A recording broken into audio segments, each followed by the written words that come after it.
Sejam bem-vindos ao Nerdologia de História. Meu nome é Felipe Figueiredo, formado em História, colunista, podcaster, youtuber e professor. E descubra mais sobre um famoso golpista ao ver esse Nerdologia sobre Prenda-me se for capaz e o verdadeiro Frank Abagnale. Você provavelmente conhece o filme Prenda-me se for capaz, com Leonardo DiCaprio e Tom Hanks, que conta os golpes e fraudes de Frank Abagnale a partir de seu livro. Agora, o que você talvez não saiba é que o golpe verdadeiro pode ser a própria carreira de golpista de Frank, no evento tema do Nerdologia Criminosos desse mês.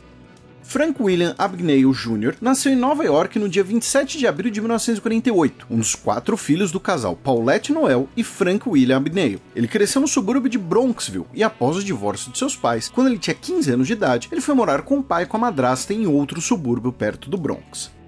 Foi na adolescência que ele deu seu primeiro golpe, no próprio pai, com uma conta de mais de $3 mil em valores da época, a partir do uso de um cartão de crédito de uma rede de postos de gasolina. Segundo sua autobiografia, por causa dessa fraude, ele foi enviado para um reformatório católico em Nova York. Em dezembro de 1964, aos 16 anos de idade, ele se alistou na Marinha dos Estados Unidos, mas foi dispensado após menos de 3 meses e preso por falsificação pouco depois. Já em 1965, o FBI, a Polícia Federal dos Estados Unidos, prendeu Frank na Califórnia, no outro lado do país, por roubo de carro, depois que ele roubou o carro de um dos vizinhos de seu pai. Ele foi de Nova York para a Califórnia usando dinheiro de cheques em branco roubados de uma empresa. Nesse ano, ele também foi acusado pela primeira vez de se passar por alguém, um funcionário aduaneiro. Frank Abagnale foi liberado para responder às acusações em liberdade sobre responsabilidade de seu pai. Aos 17 anos de idade, entretanto, foi preso novamente por roubo de cheques. Também nessa época, ele supostamente tentou se passar por um piloto de avião pela primeira vez, após conseguir um uniforme em uma loja. Ele foi condenado a 3 anos de prisão e, após cumprir 2 anos, foi libertado sob responsabilidade da mãe. A liberdade novamente durou pouco, e após roubar um carro, ele voltou para a prisão, sendo libertado em 24 de dezembro de 1968, véspera de Natal. Aos 20 anos de idade, Frank Abagnale se disfarçou de piloto de uma grande companhia aérea e iniciou um relacionamento com uma comissária de outra empresa. Ele se mudou para Baton Rouge, Louisiana, a cidade natal da moça, e começou a fazer conexões com o círculo familiar dela. Ele teria feito amizade com um pastor local, afirmando que teria mestrado em serviços sociais e procurava trabalho.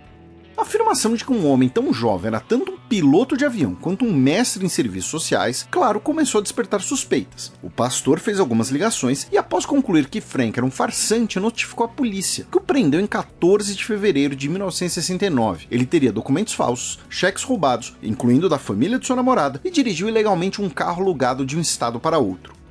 Ele foi condenado a 12 anos de liberdade condicional em junho de 1969, mas teria fugido para a Europa, onde teria cometido fraudes na Suécia e na França, sendo preso em Montpellier e deportado para os Estados Unidos em junho de 1970. Retornando para os Estados Unidos, Frank Abagnale continuou se passando por um piloto de avião e também utilizando cheques roubados ou falsificados para cometer fraudes em diversos estados.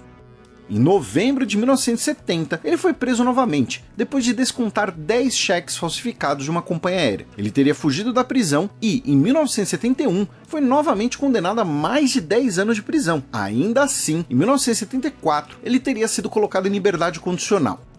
Foi demitido de diversos trabalhos quando descobriram seu passado de fraudes e crimes. Frustrado, ele procurou um banco oferecendo seu conhecimento de fraudador de cheques para melhorar a segurança do banco. Frank Abagnale começou uma nova carreira de palestrante e consultor de segurança, supostamente inclusive para o FBI. Em suas palestras, contava sua vida de golpista e fugas incríveis da polícia, incluindo quando teria fugido de um avião pelo vaso sanitário enquanto a aeronave taxiava. Em 1977, ele abriu sua empresa de segurança, que, segundo ele, patenteou maneiras de deixar os cheques mais seguros. Em 1980, ele publicou seu livro, Prenda-me se for capaz, a fonte de quase tudo o que dissemos até aqui, menos as prisões. No livro, ele detalha como gastou $2,5 milhões em cheques sem fundos, enquanto se passava por piloto, médico, professor e advogado, dentre diversas declarações espetaculares. Além de diversas aparições de Frank Abagnale na mídia, o livro foi um sucesso de vendas por décadas e foi transformado em filme, lançado em 2002, dirigido por Steven Spielberg, que catapultou ainda mais a imagem de Frank como um golpista do bem e um cara charmoso que se safou de crimes sem vítimas. A história de Frank Abagnale é um ótimo exemplo do motivo de sempre frisarmos aqui no Nerdologia que os vídeos possuem fontes e sugestões de leitura. Todas as palestras, aparições na mídia, filme, tudo isso era baseado praticamente em uma única fonte: o próprio Frank Abagnale, um cara que falava para o mundo inteiro que era um golpista. E se a carreira do golpista fosse o próprio golpe? Foi o que pensou o escritor britânico Alan Logan, que começou a pesquisar a vida de um homem que dizia que cometeu inúmeros crimes e se vangloriava deles de forma impune.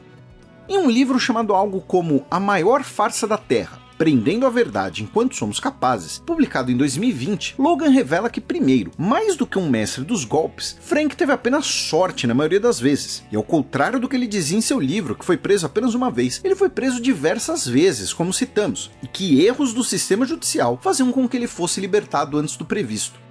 Segundo, que apesar de vender a imagem de um cara que passou golpes em grandes empresas e bancos, a maioria das vítimas de Frank Abagnale foram pessoas comuns, que confiaram nele, com pequenos negócios falindo e uma ex-namorada chegando a dizer que ficou traumatizada pelo restante de sua vida.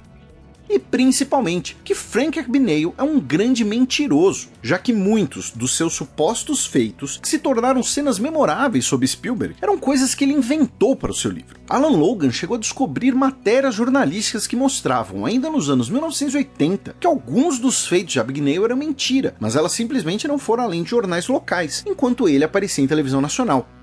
A maioria dos supostos feitos de Frank Abagnale se passa em sua juventude. Logan mostra que, entre 1965 e 1970, Abagnale teve apenas 8 meses de liberdade, estava preso na maior parte do tempo. Também mostra que a maioria dos cheques que ele falsificou eram de valores pequenos, que ele nunca se passou por professor e que se passou por médico para abusar fisicamente de mulheres candidatas a falsas vagas de comissárias de bordo, que ele nunca patenteou nada, que seus supostos contatos no FBI eram falsos, que ele falsificou correspondência de governo para palestrar nos bancos, e que ele chegou a ser preso por roubo quando trabalhava como monitor de um acampamento infantil no Texas, além de diversas declarações contraditórias em sua vida. Nada do glamour e do charme que o livro e o filme transparecem, apenas pequenos golpes. Nos últimos anos, Frank Abagnale chegou a admitir que algumas de suas declarações eram falsas. Veículos de mídia chegaram a tirar palestras dele do ar ou a colocar avisos de que o conteúdo não é confiável. Hoje, ele vive com sua esposa na Carolina do Sul e o casal tem 3 filhos. Lembre que esse vídeo é um recorte, claro que infelizmente muita coisa interessante ficou de fora e fontes e sugestões estão aqui na descrição.